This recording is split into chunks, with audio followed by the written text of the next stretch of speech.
In the small town of Willow Creek, life moved at a slow and steady pace. The streets were lined with cozy houses, and everyone knew each other by name or face. It was the kind of place where people waved hello as they passed on the road, and neighbors often shared homemade pies over fences. In this quiet little town lived a young woman who worked hard every day just to get by. Let's call her the waitress. She wasn't rich, nor did she come from a family with deep pockets, but what she lacked in wealth she made up for with kindness. The waitress spent most of her days working at the local diner, a cheerful spot that smelled like freshly brewed coffee and sizzling bacon. Her uniform, a simple apron tied around her waist, was always clean, even though it had seen better days. Despite the long hours and tired feet, she never lost her warm smile. Whether it was refilling cups of coffee for truck drivers or chatting with regulars about their grandkids, she treated everyone with care. People liked her because she had a way of making them feel seen, even if only for a moment. One chilly evening, as the sun dipped below the horizon and painted the sky orange and pink, the diner began to wind down. Most customers had already left, leaving behind empty tables and crumbs on plates. The waitress wiped down counters and stacked chairs, preparing to close up for the night. Just as she thought she could finally take off her shoes and rest, she noticed something unusual. In one corner of the diner sat an elderly woman hunched over a table, quietly counting coins. At first glance, the woman looked ordinary enough, dressed in a faded sweater and holding a worn-out handbag. But there was something about her demeanor that caught the waitress's attention.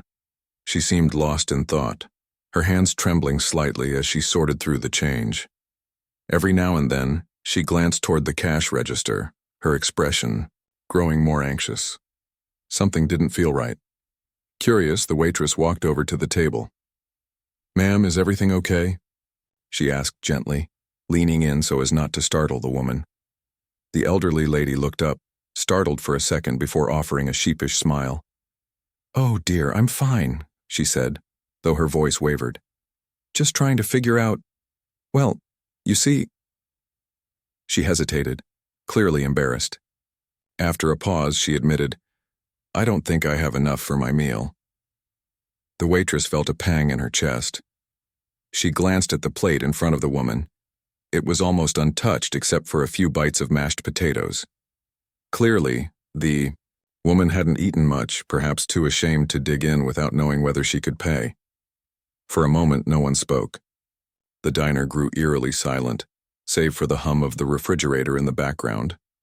Without thinking twice, the waitress smiled warmly. "Don't worry about it," she said, placing a reassuring hand on the woman's shoulder. "Your meal is on me tonight." The elderly woman blinked, surprised. "Are you sure? That's very kind of you, but I wouldn't want to trouble you." "It's no trouble at all," the waitress replied firmly. Turning to the cashier, she added, "Put it on my tab." As the waitress walked away, the elderly woman watched her with a mix of gratitude and wonder. There was something special about this young woman, someone willing to go out of her way to help a stranger, especially when times were tough for her too. The waitress returned moments later with a cup of tea. "Here, drink this," she said, softly. "It'll warm you up." For the rest of the evening, the two women chatted lightly. The waitress learned that the elderly woman visited the diner occasionally, usually ordering the cheapest item on the menu.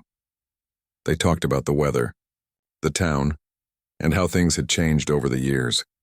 Though their lives couldn't have been more different, there was a connection between them, an unspoken understanding that both were doing their best to navigate life's challenges. When it was finally time to leave, the elderly woman thanked the waitress again, her eyes glistening with emotion. "You've done me a great kindness today," she said earnestly. "Someday I hope you're rewarded for it." The waitress simply smiled, brushing off the comment. To her, buying someone's meal wasn't extraordinary. It was just the right thing to do. Little did she know, those words would echo back to her sooner than she imagined. As the elderly woman shuffled out into the cold night, pulling her scarf tighter around her neck, the waitress tidied up the last few tables. She didn't think much of the encounter beyond feeling glad she could help. What she didn't realize was that this seemingly small act of kindness would set off a chain of events that would change her life forever. The next morning dawned bright and crisp, the kind of day that made you want to throw open the windows and take a deep breath of fresh air. The waitress woke up early, as she always did, stretching her arms above her head before padding barefoot to the kitchen. She brewed herself a cup of coffee, savoring the rich aroma as it filled the small apartment. Her mind drifted back to the previous evening, the elderly woman at the diner, the coins on the table, and the quiet gratitude in her voice. It was a fleeting thought, one she quickly brushed aside as she prepared for another busy day. After finishing her coffee, she grabbed her jacket and headed toward the door. But as she turned the handle and pulled it open, she froze. Standing there, briefcase in hand, was a man she didn't recognize. He looked sharp in his tailored suit, his polished shoes gleaming under the morning light. His presence was unexpected, almost jarring given how rarely anyone visited her modest home. "Good morning," he said with a polite smile, tipping an imaginary hat. "I hope I'm not disturbing you." The waitress blinked, startled. No, not at all. Can I help you?" "I sure hope so," he replied, his tone calm but professional. "My name is Mr. Whitmore. I'm a lawyer, and I've come here on behalf of someone very important." "A lawyer?" The waitress frowned, confusion washing over her face. "On behalf of who?" Mr. Whitmore hesitated for a moment, as if choosing his words carefully. "May I come in?" This might take a few minutes to explain. Still unsure what to make of the situation, the waitress nodded and stepped aside, letting him enter. She led him to the tiny living room, where mismatched furniture sat beneath faded curtains. Motioning for him to sit, she perched on the edge of the couch across from him, clutching her hands together nervously. Lawyers weren't exactly part of her everyday life, and their sudden appearance usually meant trouble, or at least something complicated. "So," she began, breaking the silence. "What's this about?" Mr. Whitmore opened his briefcase, pulling out a folder filled with papers. "First, let me assure you that nothing bad has happened, quite the opposite, actually. You see, I represent the estate of a recently deceased individual, a woman named Eleanor Hartley." The waitress tilted her head, trying to place the name. It sounded familiar, but she couldn't quite put her finger on why. "Eleanor Hartley?" she repeated slowly. "I don't think I know her." "Oh, I believe you do," Mr. Whitmore said gently. "In fact, your paths crossed just last night, at the diner." Her eyes widened as realization struck. "Wait, are you talking about the elderly woman who came in for dinner?" "Yes, that's correct," he confirmed, nodding. "Ms. Hartley passed away peacefully in her sleep shortly after leaving the diner. However, before her passing, she left behind specific instructions regarding her estate, and according to those instructions," he paused, looking directly at her. "You are mentioned." The waitress stared at him, stunned. "Me? But I barely even spoke to her." "That may be true," Mr. Whitmore said, his expression serious yet kind. "But Ms. Hartley valued kindness above all else. She believed that actions speak louder than words, and your gesture last night, paying for her meal without hesitation, meant more to her than you could possibly imagine." For a moment, the waitress couldn't find the words to respond. Her mind raced, replaying the events of the previous evening. Buying someone's meal had seemed like such a small thing, hardly worth remembering. Yet here was a lawyer, sitting in her living room, telling her that it had mattered enough to change someone's final wishes. "What exactly does mentioned mean?" she asked cautiously, her voice barely above a whisper. Mr. Whitmore leaned forward slightly, his demeanor softening. "Ms. Hartley left behind a considerable fortune. Through wise investments and careful planning, she amassed a significant amount of wealth over the years. Despite her financial success, she chose to live simply, valuing humility and compassion above material possessions. In her will, she specified that half of her estate should go to you." The room seemed to spin for a moment. "Half of her estate?" The waitress felt lightheaded, as though the floor beneath her feet had shifted.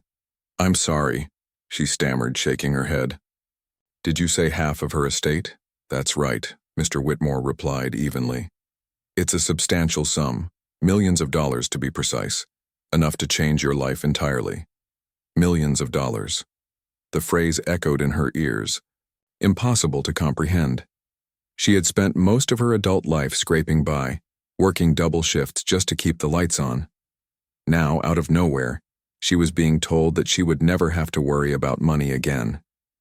It felt surreal, like something out of a movie or a dream. But why me?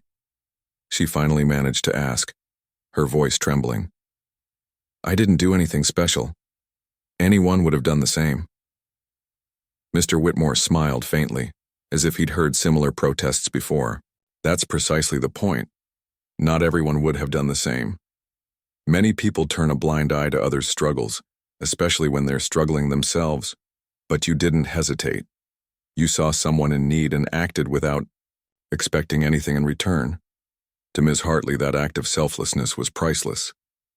The waitress sat quietly, absorbing his words. She wanted to argue, to insist that she didn't deserve such generosity. How could buying a single meal compare to millions of dollars? It didn't seem fair, not to her, and certainly not to anyone else who might have been closer to Eleanor. Yet deep down, she knew arguing wouldn't change the facts. Eleanor had made her decision and there was no going back. What happens now? She asked softly, still reeling from the news.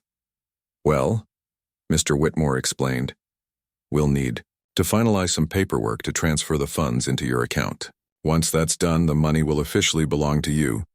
Of course, we'll guide you through every step of the process. You won't have to navigate this alone. The waitress nodded numbly, her thoughts swirling. She had so many questions. What would she do with the money? How would it affect her life? Would people treat her differently once they found out? For now, though, all she could focus on was the enormity of what had just been placed in her lap. As Mr. Whitmore packed up his briefcase and stood to leave, he offered one last piece of advice. Take your time to process this, he said kindly. And remember, Ms. Hartley entrusted you with this gift because she believed in you. Use it wisely, and honor her memory however you see fit. With that, he stepped out the door, leaving the waitress alone with her thoughts. The sun streamed through the window, casting golden light across the room, but she barely noticed. All she could think about was the elderly woman who had walked into the diner the night before, and the incredible legacy she had unknowingly left behind. The days that followed felt like a blur. The waitress couldn't shake the weight of what had happened. Every time she closed her eyes, she saw the elderly woman's face, the way her hands trembled as she counted coins, the relief in her eyes, when she realized someone would cover her meal. And now here she was, sitting on the edge of a life-altering decision. Millions of dollars. Enough to erase years of financial struggle in an instant. But with it came questions she wasn't sure she was ready to answer.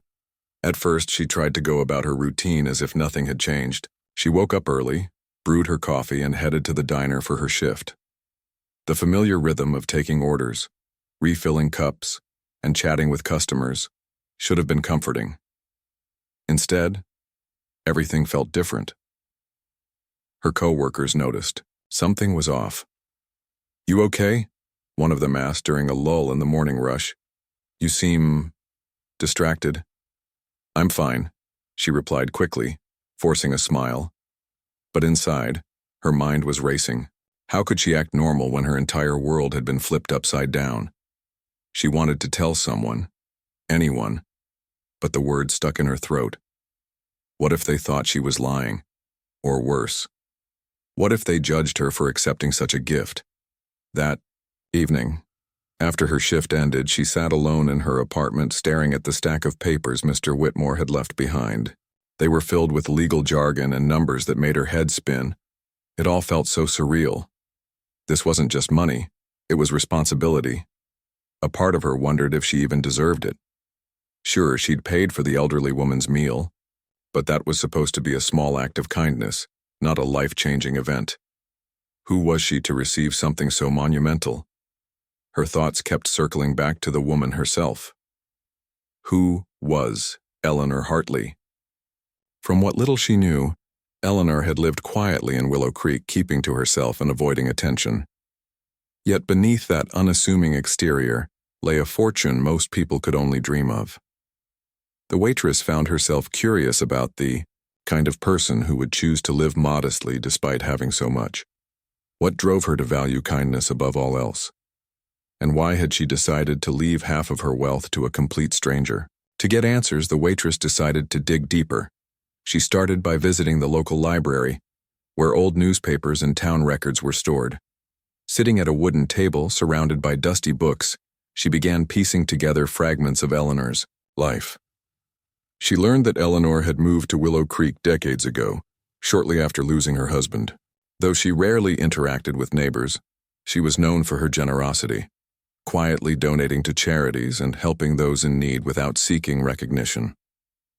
One article caught her eye. It was from years ago, featuring a photo of Eleanor, standing beside a newly built community center. In the caption, she was quoted as saying, "True wealth isn't measured by what you keep, but by what you give." Reading those words sent a shiver down the waitress's spine. It was as if Eleanor had reached across time to speak directly to her. As she continued her research, another detail stood out. Eleanor had no children of her own. Instead, she treated the town as her family, investing in its growth and supporting its people. To Eleanor, Willow Creek wasn't just a place to live, it was a community worth nurturing. The waitress realized that perhaps this was why she had chosen to leave her fortune to someone who embodied the spirit of giving. By paying for that meal, the waitress had unknowingly aligned herself with Eleanor's values. But understanding Eleanor's motivations didn't make the situation any easier. The waitress wrestled with guilt, wondering if accepting the money would somehow diminish the purity of her original act. Hadn't she simply done what anyone decent would do? Still, deep down, she knew rejecting the gift wouldn't honor Eleanor's wishes. If anything, it would disrespect the trust Eleanor had placed in her. Over the next few days, she confided in a close friend, a bartender at the local pub who had always been a good listener.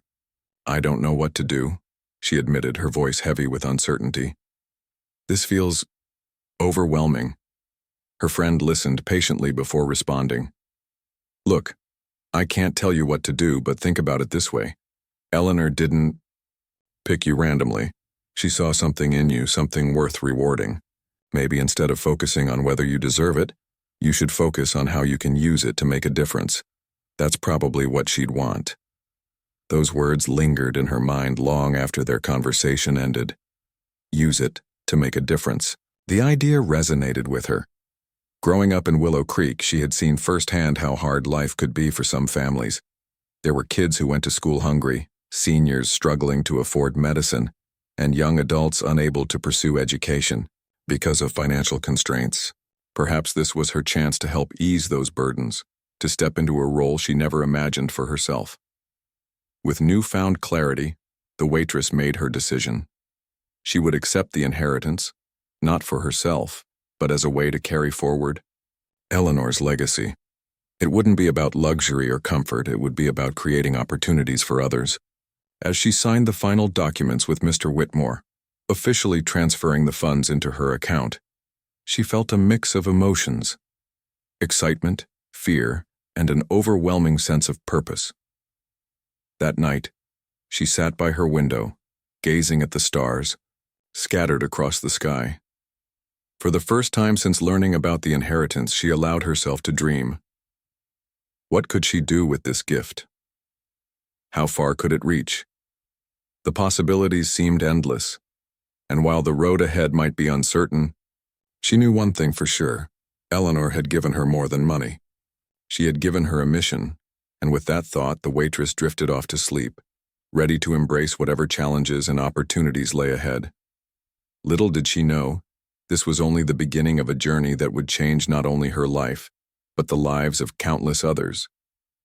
The waitress woke up the next morning feeling a strange mix of excitement and nerves. She had spent the night dreaming about possibilities, big ideas that could transform her little town, small gestures that might brighten someone's day. But now, as sunlight streamed through her window, reality hit her like a wave. Accepting the money was one thing, figuring out what to do with it was another. It wasn't just about writing checks or handing out cash. It was about making choices that aligned with Eleanor's values, and that felt like a responsibility heavier than she'd ever imagined.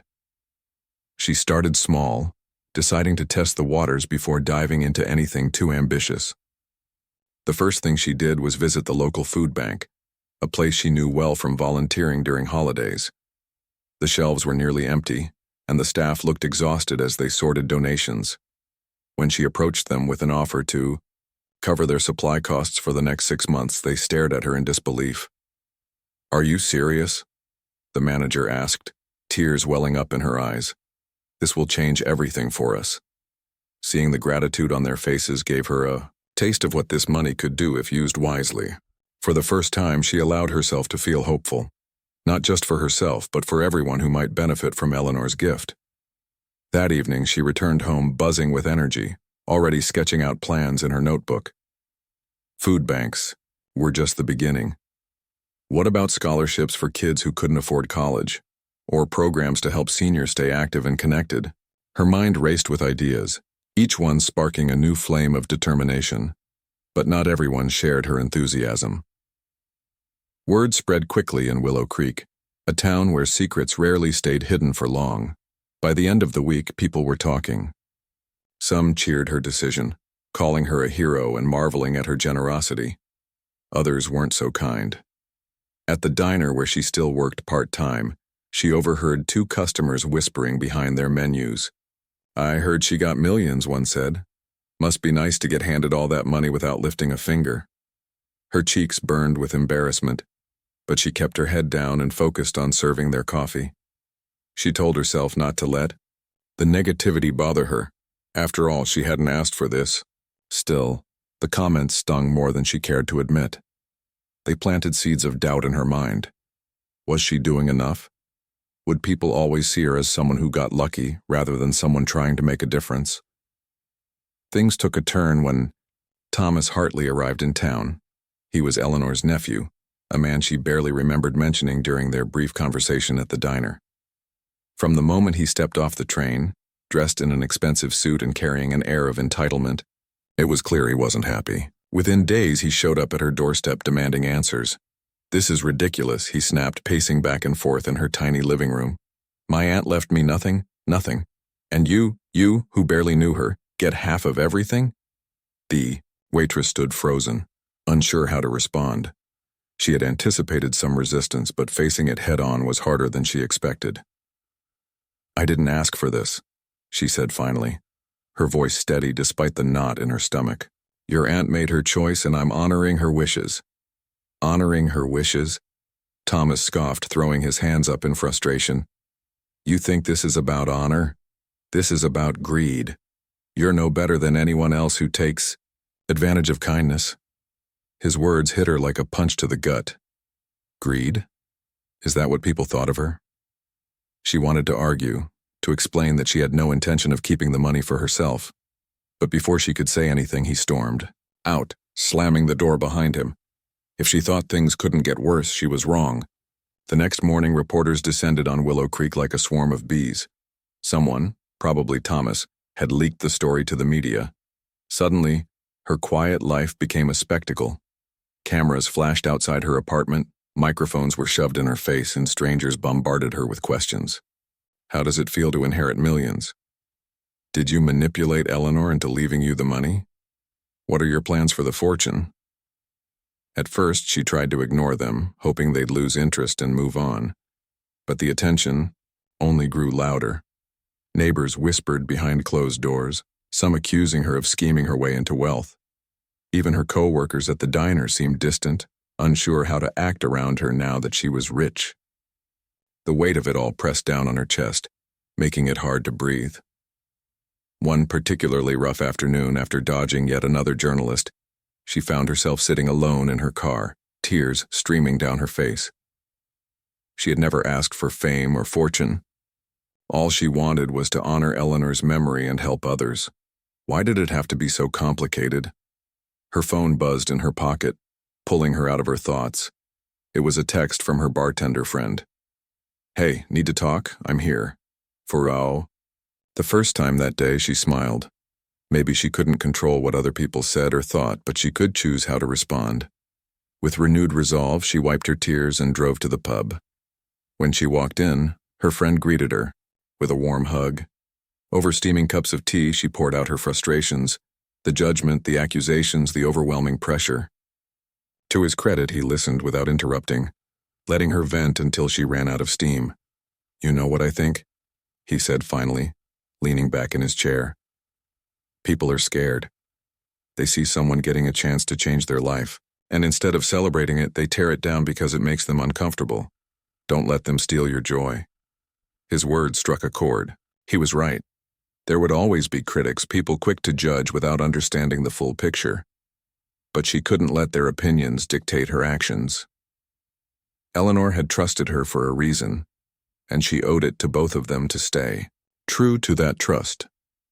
Over the following weeks, she learned to tune out the noise. She stopped reading articles about herself and avoided confrontations with Thomas, who continued to make public accusations. Instead, she focused on the work that mattered, setting up programs, meeting with community leaders, and finding ways to give back. Slowly but surely, the tide began to turn. People saw the sincerity in her efforts and started coming around. One day, while visiting the food bank, she met a young boy named Alex. His family relied on the pantry to get by, and he shyly thanked her for helping keep their kitchen stocked. "You're like a superhero," he said, his eyes wide with admiration. She laughed, ruffling his hair. "Not quite, buddy. Just someone trying to help where I can." As she left the building, she realized something important. She didn't need validation from strangers or approval from critics. What mattered was the impact she made, the lives she touched, the smiles she brought, the hope she inspired. Eleanor had given her a gift far greater than money. She had given her purpose. And with that realization, the waitress stepped forward into the next chapter of her journey, ready to face whatever came her way. The waitress's days began to take on a rhythm she hadn't known before. Each morning, instead of rushing to the diner like she used to, she woke up with a sense of purpose that felt both exhilarating and daunting. She had quit her job at the diner, not because she needed to, but because she wanted to focus on something bigger. Her new job didn't come with a uniform or a paycheck, but it carried its own kind of weight, the responsibility of changing lives, one small step at a time. Her first big project was setting up a scholarship fund for kids in Willow Creek who couldn't afford college. Growing up, she had seen how dreams could be crushed under the weight of financial burdens. She remembered classmates who were brilliant, but had to put their aspirations aside because tuition fees were out of reach. This fund would give those kids a fighting chance to chase their passions, to build careers, to break cycles of poverty. She worked tirelessly, meeting with school counselors, parents, and students to understand what they needed most. By the end of the month, the scholarship program was ready to launch, complete with an application process and guidelines. When she handed over the first check to a wide-eyed teenager named Maria. Tears pricked her own eyes. It wasn't just money. It was a lifeline. But running these initiatives wasn't as simple as writing checks and watching problems disappear. Every decision came with challenges. Some people questioned her motives, wondering aloud if she was using charity as a way to buy goodwill. Others criticized how she allocated funds, claiming certain causes deserved more attention than others. Even within her own circle, opinions varied wildly. One neighbor accused her of neglecting local businesses by focusing too much on education. Another argued that senior citizens should be prioritized over younger generations. The criticism cut deep, even when she knew it wasn't entirely fair. To make matters worse, Thomas Hartley refused to back down. He filed a lawsuit challenging Eleanor's will, arguing that his aunt couldn't have been in her right mind when she left half her fortune to a stranger. The legal battle dragged on for months, forcing her to spend countless hours in courtrooms and lawyers' offices. At times, she wondered if all this effort was worth it. Wouldn't it be easier to walk away, to let Thomas have the money and return to her old life? But every time doubt crept in, she reminded herself of Eleanor's words. True wealth isn't measured by what you keep, but by what you give. Despite the stress, there were moments that made everything feel worthwhile. like the day she organized a community picnic in the park, a celebration of the town's resilience and spirit. Families gathered under colorful tents, sharing food and laughter while children played tag on the grass. For the first time in years, the park buzzed with energy, alive with the sound of joy.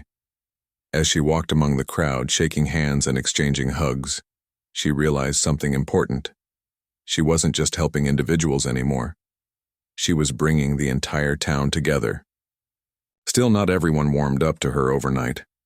Some neighbors remained distant, unable to reconcile the image of the former waitress with the person standing before them now. A few openly mocked her behind her back, calling her a pretend philanthropist who thought throwing money around made her better than everyone else. Those comments stung, especially since she genuinely cared about the community. But she learned to let them slide off her shoulders like water. What mattered most was staying true to Eleanor's vision and her own heart. As the weeks turned into months, she started noticing subtle changes in the way people treated her. Slowly, grudges softened and walls came down. Parents thanked her for the scholarships their children received. Seniors smiled warmly when they saw her at the grocery store, knowing she had helped fund free health screenings at the local clinic. Even some of the harshest critics began to soften their tone, admitting that maybe, just maybe, she wasn't as bad as they'd initially thought. One evening, as she sat on her porch watching the sunset, she reflected on how far she'd come. Life had thrown her a curveball, and though it hadn't always been easy, she had managed to catch it. She had stepped into a role she never imagined for herself, navigating uncharted waters with courage and determination. And through it all, she had stayed grounded, refusing to let wealth change who she was at her core. The next morning brought another challenge, one she hadn't anticipated. A letter arrived in the mail from the city council, informing her that the community center Eleanor had once supported was in danger of shutting down due to lack of funding. The building had fallen into disrepair, its roof leaking and its walls crumbling. It pained her to think of such a vital resource disappearing, especially since Eleanor had clearly valued it so much. Without hesitation, she decided to step in.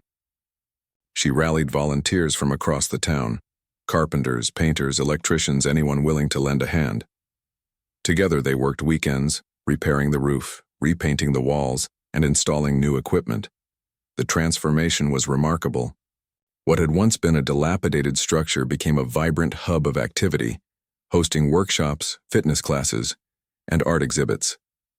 On the day of its grand reopening, the community center overflowed with people eager to celebrate.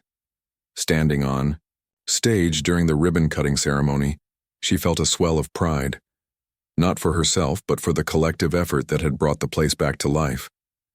Yet, amidst all the progress, she couldn't ignore the lingering shadow of Thomas Hartley. His lawsuit continued to loom over her, casting doubt and uncertainty into her otherwise hopeful journey. The courtroom battles drained her emotionally and financially, forcing her to hire a team of lawyers to defend Eleanor's wishes. Though Mr. Whitmore assured her they had a strong case, the constant back and forth took its toll. Nights were often spent lying awake, replaying arguments and imagining worst-case scenarios. One particularly rough night, after a heated court session, she found solace in an unlikely place, the diner where she used to work. Sitting at the counter with a cup of coffee, she struck up a conversation with a young waitress who reminded her of herself a year ago. They talked about the struggles of working long hours, the dreams they held on to despite the odds, and the kindness of strangers that kept them going. As the waitress listened, she realized something profound. No matter how much her circumstances had changed, her connection to the people of Willow Creek remained the same. By the time she left the diner, a renewed sense of clarity washed over her. Yes, the road ahead would be bumpy, filled with obstacles and naysayers. But she had already proven that she could rise above adversity, guided by Eleanor's legacy of kindness and generosity. Whatever happened next, whether she won or lost, the lawsuit, she vowed to keep moving forward, one act of compassion at a time. And as she stepped out into the cool night air, the stars twinkling above, she felt a quiet confidence settle in her chest. This was only the beginning.